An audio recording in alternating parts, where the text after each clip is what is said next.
Good morning, good afternoon, and good evening, everyone. Welcome to today's UN Food Systems Summit Science Days side event, Gender Equality, Women's Empowerment, and Food Systems. Achieving gender equality and women's empowerment in food systems can result in greater food security and better nutrition, and in more just, resilient, and sustainable food systems for all. IFPRI researchers adopted a scoping review in a recently published UNFSS brief to assess the current evidence on pathways between gender equality, women's empowerment, and food systems. This event will have a presentation of the main findings of this brief, followed by insights from an esteemed group of panelists. My name is Simran Makhija. I am a program manager at IFPRI, and I will be the moderator for today. If you have any questions, feel free to submit them in the side panel at any time where it says question box, and I will read them out during the Q&A. Please note that this event is being recorded. The slides and recordings of the session will be posted on the event page on our website. I will introduce each speaker as they come on. To begin, I am pleased to introduce Professor Kaosar Afsana, a professor at the James P. Grant School of Public Health, BRAC University in Bangladesh, and member of the Food Systems Summit Science Group. Over the last few months, Professor Afsana has provided valuable insights to the authors and has served as the point person on this brief. We welcome Professor Afsana to open today's discussion. Over to you, Professor Afsana. Very good morning, good afternoon, and good evening, distinguished speaker, panelists, and participants. Thank you very much, firstly, to International Food Policy Research for inviting me to deliberate opening remarks. I'm privileged to speak in this special event on gender equality, women's empowerment, and food system. And in the whole process, I was, as Simran mentioned, that I was involved. But I would like to make some remarks that gender equality, we all are aware of the fact, it has drawn specific attention in Sustainable Development Goals and focusing, targeting Goal 5. So women, we are central to the and in the center of development, contributing to improved nutritional status and food security at micro, macro, and meso levels. And as grower, worker, owner, and consumer, women have continued to be deprived of their rights and access to health, nutrition, education, justice, laws, due to deep-rooted social, political, economic, and cultural system developed over the years. The power structure in patriarchal, capitalist, and modern society make women more vulnerable to the changing social dynamics across the world, more so in the lower and middle-income countries. However, social movement, women's movement, research evidences, and positive decisions are causing slow changes in structural issues. The deeply rooted social structural change requires an immense commitment, investment in the process of conscientization, which means the critical consciousness development in each step, the whole transformation from across intelligence, investment, actions, and practice. I draw your attention to the issue of women's empowerment. Each culture has its own social norms and values.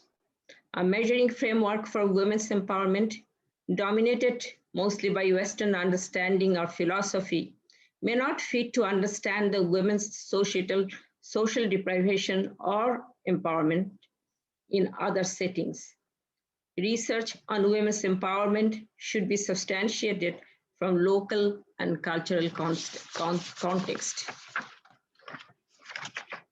The COVID-19 pandemic has pointed out the fragility of our health system and many systems, and how divided we are, especially in vaccine sharing, vaccine production, development, which protect actually lives of human beings. The reason I'm saying, because the SDG is in each 17 sector for sustainable development. That means togetherness, transformation, and the whole society approach.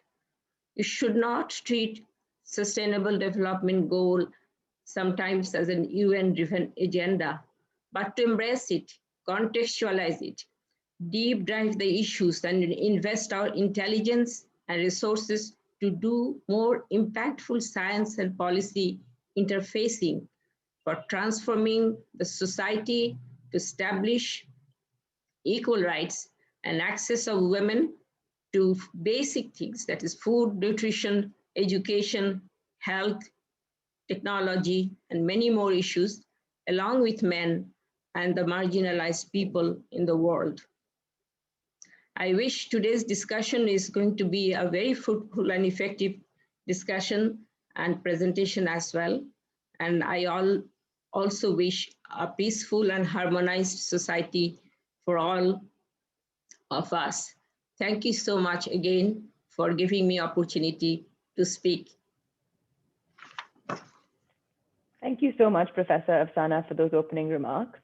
Our next presenter today is Dr. Jemima Njuki, the Director for Africa at IFPRI and the custodian of the UN Food System Summit, Gender Equality and Women's Empowerment Cross-Cutting Change Lever. Jemima will present the main findings from the UNFSS brief titled A Review of Evidence on Gender Equality, Women's Empowerment and Food Systems. Over to you, Jemima. Thank you very much, Simreen, and thank you, Professor Afsana, for those opening remarks. I'm going to share my screen and share some of the key findings and results from a review on gender equality, women's empowerment, and food systems that we have done in collaboration with the UNFSS Science Group. And as you can see, it's been a joint effort of a couple of people drawing on recent and previous research that has been done on gender equality and women's empowerment to see what is the evidence and what works. So we know achieving gender equality and women's empowerment in food systems can result in greater food security and better nutrition. Some of the stark gender inequalities we see in food systems, they're both a cause and an outcome of unsustainable food systems and unjust food access, consumption, and production. So for example, we know that unequal access and rights to important resources in food systems has undermined women's empowerment and their productivity, while at the same time, women are much more vulnerable to chronic food and nutrition insecurity, as well as shock-induced food insecurity. And we know that these constraints and limitations are shaped and reinforced by social and structural inequalities that exist in food systems. And as a result, any interventions that address gender inequality in food systems are going to require changes that just go beyond reaching women with resources or with technologies, but interventions that actually facilitate their empowerment. So why did we embark on a review? We know that transforming food systems in equitable ways is going to require changes in gender equality at different levels, at the individual level, at systemic levels, at formal and the informal levels. And literature actually is in agreement pretty much about the importance of advancing gender equality and women's empowerment for food systems transformation, also that food systems can deliver the outcomes that they're supposed to deliver. But key questions remain in terms of what are the critical pathways for achieving this gender equality in food systems? What actually works, and what is the strength of the evidence of these different pathways? So these are the fundamental questions that this review focuses on. So we used a scoping review to assess the current evidence on gender issues in food systems. We used key topics related to gender and food systems, women's empowerment, looking at relevant published systematic reviews, but also individual papers. We used 3 specific databases and used about 42 unique terms cross-referenced with the terms gender and women. So there was gender and agriculture, women and food systems, gender and technologies, etc. And at the end, we reviewed, or we used a total of 198 articles that were selected from these databases, as well as purposively looking out for about 16 systematic and scoping reviews that had been done on gender and food systems. One of the key outputs of this work is, as you know, the frameworks that have been used to analyze food systems haven't been gendered frameworks. And so the first thing that we did was actually to look at those frameworks, integrate gender into a framework that we could then use to organize the review. So this is a framework that we have adapted from Brow et al. 2019 that looks at food systems as three huge blocks. One is drivers of food systems. The second one is the food systems components. And the third one, the outcomes. And what we've then done is taken a gender framework that looks at women's agency, looks at access to and control over resources, gendered social norms, policies, and governance, and superimposed that onto the food systems conceptual framework. So when we think about drivers of food systems, then we think about the structural gender inequalities that are already embedded in those drivers and how gendered shocks and vulnerabilities then act to influence those drivers and how they impact the food system. Then we do the same with the value chains, the food environment and consumer behavior as components of food systems, as well as the outcome. So the review is organized around this particular framework. But we also hope that by having this framework, that analyzing food systems is not going to be gender blind moving forward. So in terms of drivers of food systems, we know that they are anchored in this gender system that already has inequalities. We know men and women are differently exposed and vulnerable to shocks and stresses, but the gendered impacts of shocks are actually much more nuanced and context specific, sometimes often unexpected, and impact men and women in different ways. Gendered perceptions of climate change and the ensuing effects are based on men and women's livelihood activities, their household community roles, and their responsibilities. We found many studies that indicated that gender differentiated access to or ownership of important resources is linked to different men and women's different capacities to mitigate, to adapt to, and to recover from shocks and stresses.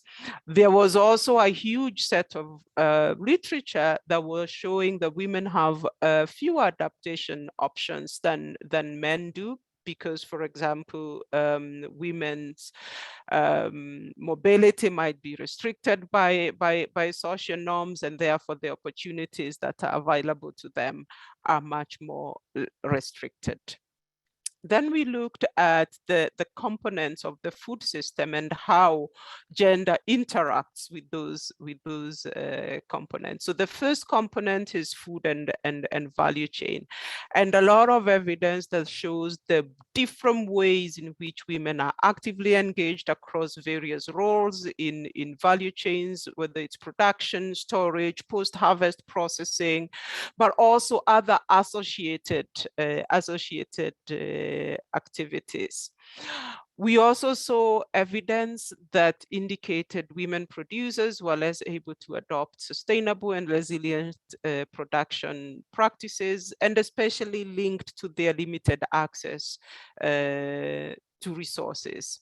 In terms of the rest of the value chain, we also saw a lot of evidence on women's access to and participation in markets, and some interesting findings as well that showed, for example, that in Benin and Tanzania, regardless of the producer, that men managed higher value sales and marketing, while women managed marketing and negotiation of small values chains. So also seeing some of the differences in terms of how men and women managed value chains, especially related to the size of the enterprise and the size of sales. There was a couple of papers like this one from Gupta providing evidence that improving women's market access and equipping women with production practices is actually strongly correlated with increased levels of women's empowerment in value chains, so that interventions around increasing access to markets can play a critical role in empowering women. We look at the food environment, and several things emerge from the evidence that links gender equality, women's empowerment, and the food environment and the ability to access safe and nutritious foods. And I point to just two key themes here: that women are less likely than men to afford a nutritious diet, mainly because women will often occupy lower paying wage positions. And there were also several articles that linked women's mobility and freedom of movement to market access, and thus to positive nutrition and food security outcomes. So for example, a couple of studies showing that physical distance to markets impacted household food security outcomes, especially for female-headed households, much more than for male-headed households because of issues of mobility. The third food systems component is consumer behavior, and we found studies that linked gender norms, roles, and responsibilities to women as food preparers, as managers of household diet quality, and looking at what works in terms of positive influence on consumer behavior. We found evidence showing positive effects of nutrition counseling, nutrition education, maternal education for nutrition, dietary diversity, and health outcomes. The other piece of this was that interventions for sustainable and nutritious diets were found to be more effective when they include other components on nutrition and health behavior, for example, women's empowerment, water, sanitation, and hygiene. So the third block of the food systems conceptual framework is the food systems outcomes. And here there's a lot of evidence, a lot of literature that actually links women's empowerment and food system and nutrition outcomes. So evidence, for example, showing women's livestock ownership and production diversity has an impact on household consumption and nutrition status. We found evidence that increases in women's empowerment, including women's participation in community leadership, is associated with productivity and food security, but also evidence around very specific livelihood outcomes. But when we really looked at food systems outcomes, what we really found was that pathways through which women's empowerment is linked with household nutrition outcomes and access to nutritious foods, they were very contextual and varied a lot across regions and countries. We then focused on the gender framework itself, looking at the links between elements of that framework and food systems outcomes. So we looked at social norms and how they shape and reinforce the ways in which women and men participate and benefit from opportunities in food systems. For example, how norms can hinder women's mobility, how it influences whether women can participate in different food systems activities like aquaculture, value chains, but also how norms influence household food allocation and what different household members can or cannot eat. So quite some strong evidence around the links between social norms and women's empowerment outcomes. I think this is one of the areas where we found a lot of evidence on gendered access to and control over resources, services, and technologies, the impact of gender-sensitive program designs of irrigation technologies. And one of the things that we also saw was this idea that interventions to benefit or empower women in many cases overlooked the time trade-offs that were required for women's participation and how that could influence outcomes. We looked at women's agency, decision-making, and leadership, and evidence that suggests positive nutrition, livelihood, well-being, and resilient outcomes when women are more involved and have greater influence over household decision-making. In terms of leadership and ownership of resources, we saw, for example, the link between joint land titling and influences in decision-making.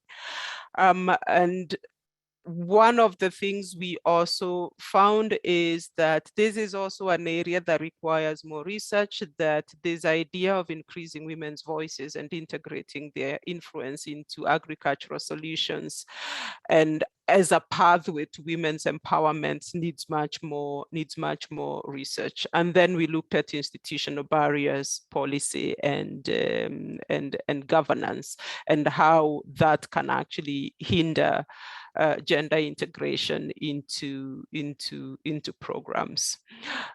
So in conclusion, where did we find strong evidence? This is just a really concise summary of this evidence that women have differing access to resources compared to men, evidence that shows very context-specific pathways that links women's empowerment to important outcomes such as household nutrition.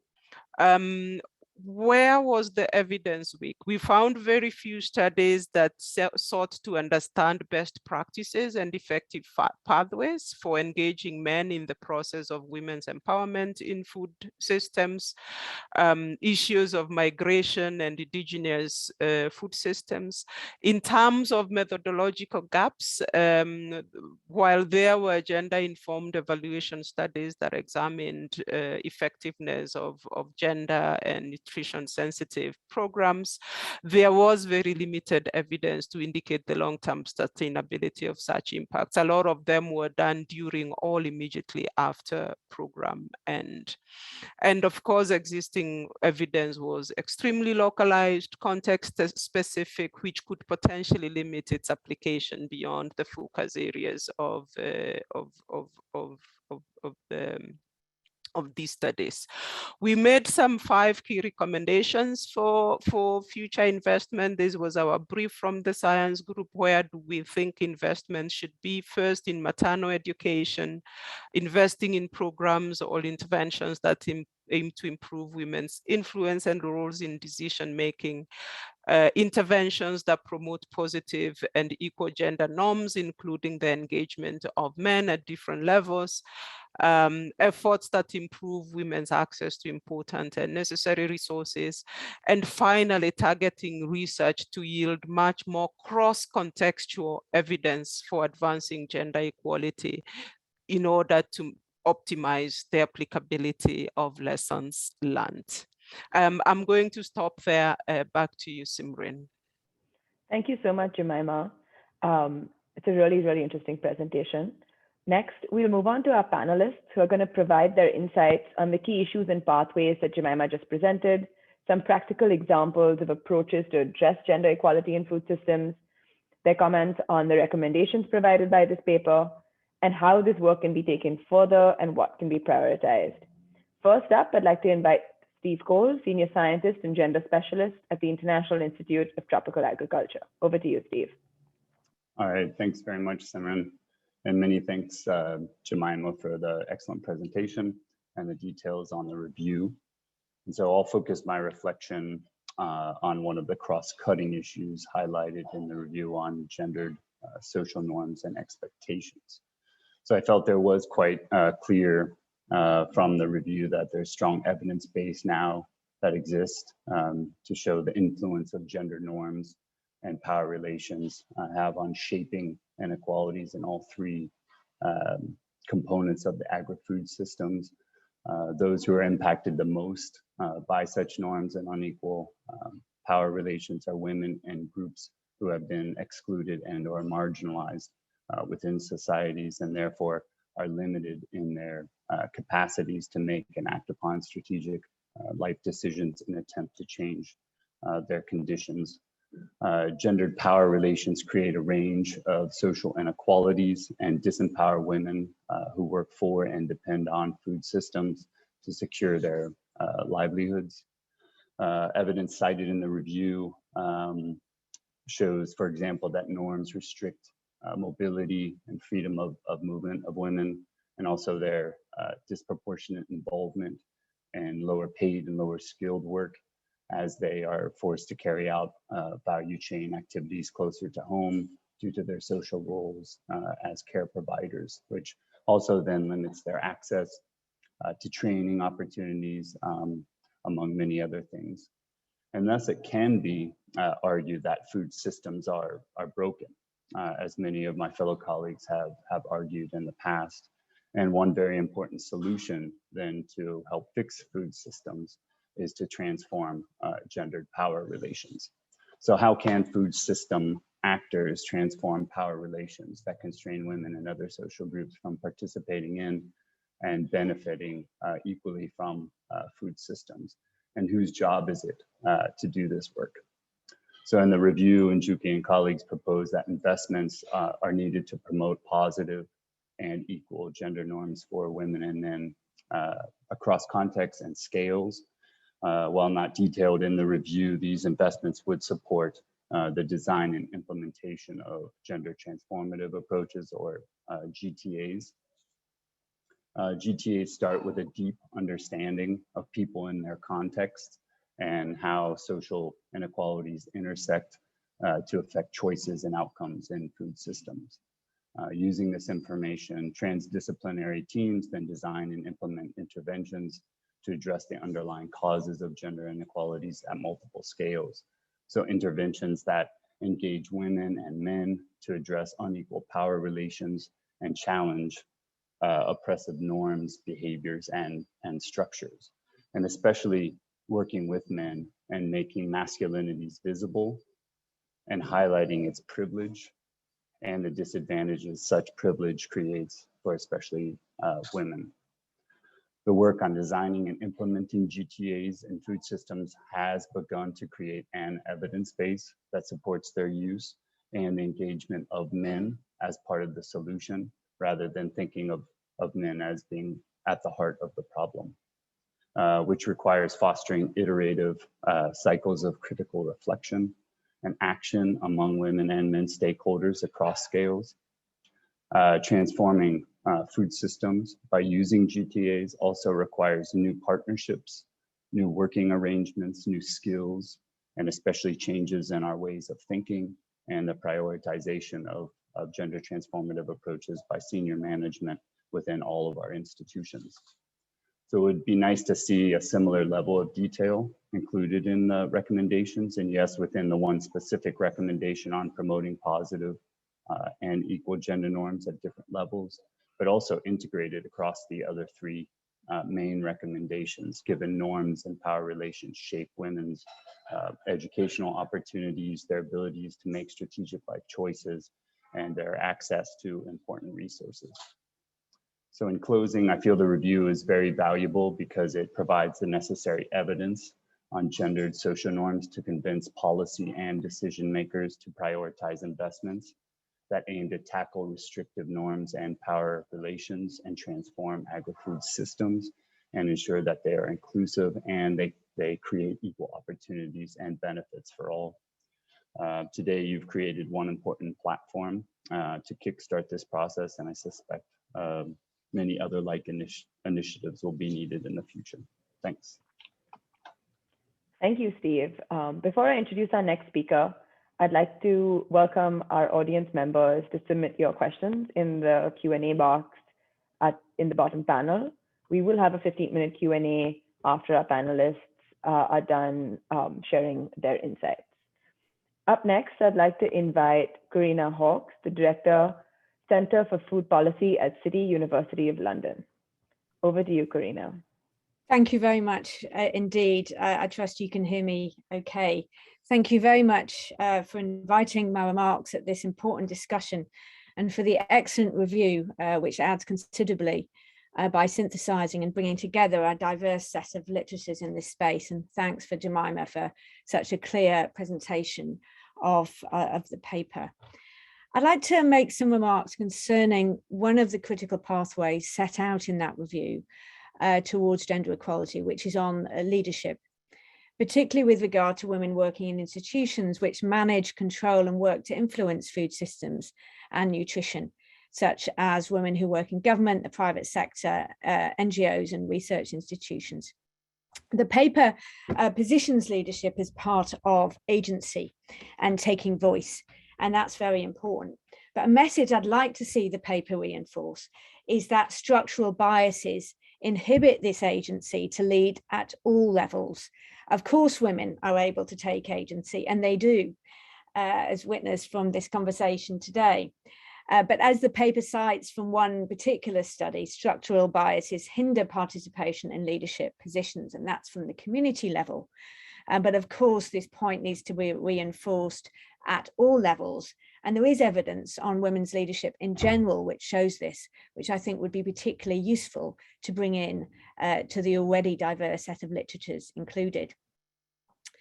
The paper also sets out that when women do have more power in decision-making in households and communities, this brings benefits for a range of outcomes. So to see this work taking further, I'd like to see more evidence of when women are in senior professional leadership positions, what difference does that make to decision-making about what to do to improve nutrition and food systems? Does it make a difference? For example, we know at the household level that empowerment is associated with better nutrition. But if women are empowered to lead in government or business, does that mean that issues of concern to women's nutrition, such as anemia or women in food systems around production and so on, will receive more attention? Third, then, it would be good to see evidence included on women in institutional leadership roles in food systems. Is there gender equality in leadership in food systems, in institutions at the higher level, the global level, at the national level? And I've applauded Jemima's efforts to call for a food systems 50-50 report, which would assess this and work to support gender equality in leadership. Fourth, it would be good to see and understand what are the leadership styles and leadership practices that women tend to use in food systems. Is there anything we can learn from that for the type of leadership that could more effectively lead to food systems transformation, not least for gender equality and gender transformed food systems? And if these different types of leadership practices are used, such as listening effectively, for example, or collaboration, do they lead to a greater potential for change? And how can we work with men to ensure all leaders are applying these kinds of practices? But are the barriers to applying these practices, if women do take time to be more inclusive, for example, does this work against them? Same for men. If men adopt these different types of leadership practices, which women have a tendency, just a tendency to adopt more of, do they also find themselves overlooked? So how can we work together across genders to make sure that we're applying the leadership practices that will help lead to transformed food systems? So here are some suggestions for how, building on an already excellent paper, for a particular area of work in which to move forward. And in terms of practical examples, I'd like to just flag that these issues I've just mentioned are at the core of a new initiative called the Next Generation Leadership Initiative, which I'm involved with, which aim to promote women in leadership, as well as the adoption of leadership practices more likely to lead to improved food systems and nutrition. And they're also at the core of the Coalition on Women's Leadership and Nutrition that colleagues and I have been working on as part of our roles in the action tracks of the UN Food Systems Summit, which brings together leadership, women's anemia, and empowerment in enterprises for nutritious foods. And it's fantastic overall to see more attention to this issue at the UN Food Systems Summit. But I do think that gender as a whole, including leadership and all of the issues that were discussed in this paper, really do need to be mainstreamed across the summit as a whole. So I look forward to seeing further work in this area and remaining engaged and committed along with fellow participants in taking this forward as part of the UN Food Systems Summit. Thank you. Thank you, Karina. Last but not least, I'd like to invite Riba Nanavati from the Self-Employed Women's Association. And just a quick reminder to our participants here, please feel free to send in your questions. You can specify which speaker you'd like to address the question to, or talk about it more generally. Over to you, Riba. Thank you. And I think it was a great panel suggestions and recommendations, but let me clarify here that I'm neither a researcher nor I am a scientist, but as a community organizer, and therefore I speak here on behalf of our 1.8 million women workers, all in the informal sector, out of which 54% women are involved in different aspects of food system. I would also like to congratulate here IFPRI, Jemima, Ruth, Hazel for this excellent review. And I think it very much sort of, emboldens or strengthens what from the informal sector and rural workers' point of view, what we have been trying to, bring voice to this issue of organizing. And I think organizing is the key. So when women have work and income security and have access to social security, it definitely ensures food security, both to the women, but also at the household level. And therefore, I think organizing to build collective strength, bargaining power of women is a key. It also helps in building the leadership capabilities and leadership of women. However, I would like to emphasize here that we need to look at family as a unit of organizing, but under women's leadership. Also, what has been seen from our experience has been that men and women are differently exposed and are vulnerable to shocks and stress events. This is further augmented by factors like access to productive resources, skills, and capacity building. So a lack of access to assets and productive resources further leads to increasing their vulnerability and deepening the gender gap. Therefore, I think the second most important aspect is asset creation. It is one of the surest ways that helps fight poverty and bring food security at the household level. When women own assets, they invest it to ensure access to food and nutrition, followed by savings, pension, insurance that leads to longer term security and helps in lifting the family out of poverty. We have several practical examples which have demonstrated this, but some of the interesting and very important ones which have also been, which have gone to scale are our rural distribution network. This is an agribusiness enterprise today. It has about 250,000 small farmers, landless agriculture laborers, sharecroppers, who all have been involved, and they have set up their own rural distribution network. This enterprise procures from small farmers grades, processes, packages, and then redistributes amongst the rural households. So thereby it gives decent work to the landless laborers, to the sharecroppers, to the youth in the whole process, as we bring in technology and digital technology, because we use applications for real-time inventory management and for customer interface as well, and for digital transactions as well. And it also provides fair returns to the farmers and ensures food security at the household level. Today Rudy has a turnover of close to 30 million rupees, and therefore we have also now created a subsidiary where we bring in the coarse grains back into circulation, and this has where we have trained the youth, the young girls and boys into food processing, into bakery and culinary, and this is how they have created a whole new range of, and the third area is on fruits and vegetables. So how do you link the small farmers again with the vendors in the cities, and how do you bring in technology interface?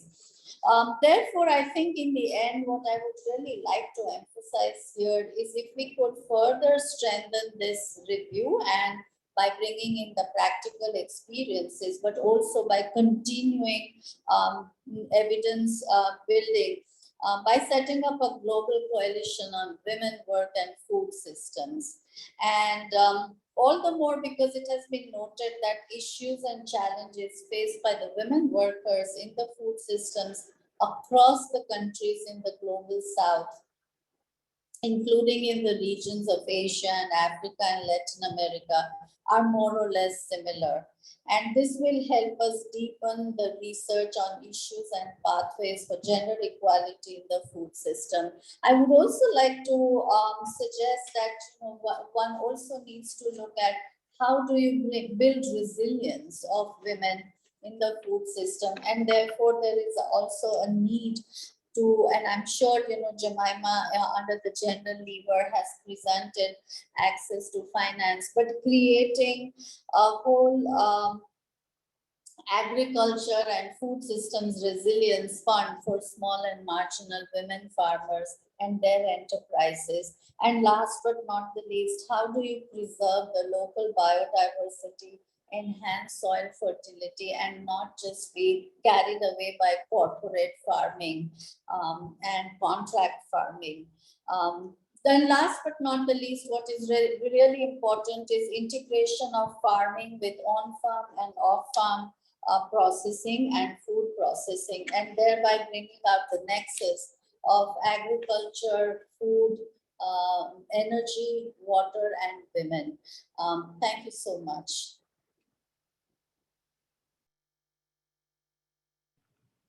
Thank you so much, Rima. And thank you to all our other panelists and Professor Afsana for her opening remarks and Jemima for her presentation. At this point, we're going to move into the Q&A, and I welcome all our speakers to turn on their cameras so we can begin with the Q&A session and the panel discussion. Before we move into the questions, I'd like to give Jemima an opportunity at this point if she has any immediate thoughts or responses to some of these really valuable comments and insights from our panelists. Jemima, at this point, would you like to jump in here and respond to anything in particular? I actually would just like to thank all the panelists because you've added such important insights into the analysis that we've already done. Corina, I really like this idea of adding and really strengthening and looking at what is the evidence on women's leadership, especially not just at household level, but in institutions, in politics, in research, and what difference that actually makes to whether there's a focus on the issues that matter for women. So that's really an important element to add. And Steve, the idea of masculinity and how that intersects with food systems, I think, is really an important issue to bring out. Rima, as always, we can write papers, we can review evidence, but at the end of the day, we want to have impact on women. We want to have impact on gender equality. We want to improve the lives of people, and especially of women. So all those practical insights, especially around resilience and how we build the resilience of our producers, and what works in terms of building resilience, reviewing, whether there is evidence on whether resilience funds can work for supporting women and for making sure that the food systems that they depend on are resilient as well. So thank you so much for those really critical insights and reflections on the evidence and what it means, and what are some of the gaps where we could strengthen, so that we make sure investments are going into the right places. Back to you, Simran. Thank you, Jemima. Our first question that we have is for Karina. The question is, women leadership at senior level is a product of a patriarchal society. Research is critical, but how do we expect to change with the existing structure? Yeah, it's an excellent question. Thanks very much for posing it. I don't think we can expect a significant change with the existing structures to the point that structural barriers to leadership at all levels need to be broken down. But I do believe there are entry points that can help to begin to shift that patriarchal society, as well as begin to make change. And I think the first one is about acknowledging the current situation and calling it out. And that's where the evidence and the research is needed to say, well, we know that in food systems in particular, even though women dominate food systems, both people who work in food systems, whether it's processing or agriculture, there's so many women working in the system, whether it's working as a nutritional professional, it's women who dominate. And yet, when it comes to leadership, voice and decision making, women are not sufficiently present. So calling that out, naming it, measuring it, quantifying it, to bring it to people's attention is a particular step. A second thing I think we can do is to recognize that women are already leading. So they may not be in positions of power, but they're still leading. They're leading in their communities, they're leading in their homes, they're leading in their institutions, even if they're not the senior leaders. So that's the other thing we need to do, is to recognize that, and again, to name it, to talk about it, to pull it into the evidence. So I don't have an easy answer, but I'm clear that there's an important role for evidence, acknowledgement, recognizing and calling these issues out to bring attention to them. Thank you, Karina. I have another question for Rima, really, just to think about some of the points that Steve made on this question of masculinity, thinking about leadership being part of the patriarchy, thinking about the role men have to play and the role and how do you see that really playing out in the practical side of things? Like, do you see that that's something that is already happening? How much more does it need to happen? And what can we do to facilitate that? Oh, I'm so glad you asked that question, because it's taken us almost 5 decades to really bring out the voices and give visibility to the work of women. And if we begin with a feminist approach that, are asking and demanding for women's leadership, I'm sure it's going to have, some resistance, not some, but counterproductive effects. And therefore our approach has always been that you take a family as a unit of organizing, but under women's leadership. Because very often when you look at farming, you look at agriculture, or you look at food processing or agro-processing, or in transportation, it's the family that plays a role, but the work of women is very often not visible, it's unpaid, and therefore how do you bring women into the decision-making process? And it is by ensuring work and income security. The moment women start bringing in regular hard cash income into the family, I think, you know, her recognition, her identity, and then she's involved more and more in the decision-making processes. And followed by this is the organizing. Once she feels that she's not alone, but she has camaraderie of other women, there's no looking back, you know, her leadership abilities then definitely start growing. So I think, but this is a process, and therefore I think what is really important is that how do you invest in this process? And it has to be at the pace of the women themselves. So it cannot be done in a project mode. Great, thank you, Rima. The next question we have is an open question to all the panelists. What framework of food and agriculture resilience would you recommend using for further research on this topic? And this is open to any of the panelists. Anyone can jump in, or Jemima, if you'd like to jump in too.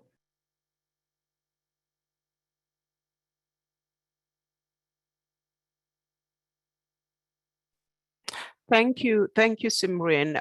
I think in terms of frameworks, when we developed this gender and food systems framework, we realized it's really the first step in terms of getting everyone to conceptualize food systems with a gender lens, because, you know, there was a lot of conversations about drivers of food systems, the outcomes of food systems, and women's empowerment and gender equality was often just looked at just as an outcome without a lot of thinking in terms of how do we get there? What are the pathways that we use in order to get there? And I would say it's the same principle that we need to use for resilience, because we need to think about resilience both from what are the drivers of what are the shocks and vulnerabilities that affect people, and in what different ways, and how are those gendered? What are the different mechanisms of adaptation that men, women, and other stakeholders use, and what influences those, and what assets and capabilities do they need to have in order to be able to respond, to cope with those shocks and vulnerabilities? But also, what are some of the long-term mechanisms that we need to put in place so that we're building people's adaptive capacity? So it's really using their existing resilience frameworks, but making sure that all these are applying a gender lens, recognizing that depending on men, women's roles in communities, in households, in leadership, they're going to be impacted in different ways. They're going to respond in different ways, and we need to build their assets and capabilities and leadership in order to make sure that they are resilient, but the systems in which they operate are also resilient. So I'm not recommending any specific framework, but we need to apply a gender lens to the frameworks that we're using to analyze and to deal with the resilience as of now. Thank you, Jemima. We have a lot of questions coming in now. We'll try to get to as many as we can. The next one is on the recommendation on investing in positive gender norms at different levels. Do you have examples on positive norms on land tenure and access to and control over agricultural assets that you would like to share or encourage? Let's see if Steve has anything to add here, or then if one of the other panelists would like to jump in after. Yeah, I mean, there's quite a number of programs on land tenure and increasing women's ownership or titling of land, and I think the work around engaging men, and in particular traditional leaders. So it's not just creating an opportunity for women to access that land, but working with community leaders, men as well, and ensuring that when women gain access, that they keep access, or they become owners of that land. But obviously land tenure in many contexts, and I know the African context best, it's very complicated. complicated, but there has been efforts to integrate a kind of a gender transformative approach when trying to increase women's access to and ownership of land. Thanks, Steve. In the interest of time, we'll take one last question. This question is to Rima and the other panelists. What are some of the innovations that you see work for women's empowerment in food systems? Oh, sorry, thank you. I can have a long list, but I would just limit to a few. And I think some of the innovations, first and foremost, we have our own SEWA bank. And whenever we give loans to women to redeem their mortgage land, we ensure that women's name is entered into the titles. It's not easy, but that ensures women's ownership over the asset so that she doesn't remain indebted forever. So that's one of the innovations. The second, and that is what is now being followed by the government or the policymakers as well. The second innovation that has really helped women quite immensely is tools and equipments libraries, because having access to tools, timely access to tools and which are affordable, which increases women's leadership as well when it comes to food system. We also have seen that women owned and managed fodder banks, fertilizer and seed banks, and having mobile ration vans tremendously helps in giving identity to women and also increasing their participation in decision-making processes. And they are seen as equal players when it comes to agriculture, forestry, animal husbandry as well. Thank you, Rima. With that, we'll close out the Q&A section and move on to closing remarks. Ruth Meinzendick, Senior Research Fellow at IFPRI, will provide her thoughts on this session and just general insights on the topic. Ruth, over to you. Thank you very much. And thank you to Professor Afsana, Jemima, and the discussants for such a rich content here. I'm still processing all of this and I won't be able to capture all of it, but I just wanted to go back to the framework and note how important I think it is that we look systemically from the individual to the system level, informal to formal. And each of the panelists have picked up on different elements of this. Steve talking about the gendered social norms, Corinna and Rima on the women's agency, Rima a lot on the access to and control over resources, and also the last point about land tenure, which also gets into the policies and governance. There's such a I want to go back to Jemima's starting point of gender inequalities as both a cause and an outcome of unsustainable food systems and injustices. And there's a good reason that gender is a cross-cutting lever. Now, what do we do about that? What are the mechanisms for this? Rima pointed out that organizing is the key, and that can amplify women's leadership at these different levels. And I think SEWA has really shown how to model a different food system through some of their rural distribution networks, for example. It's a reimagined food system.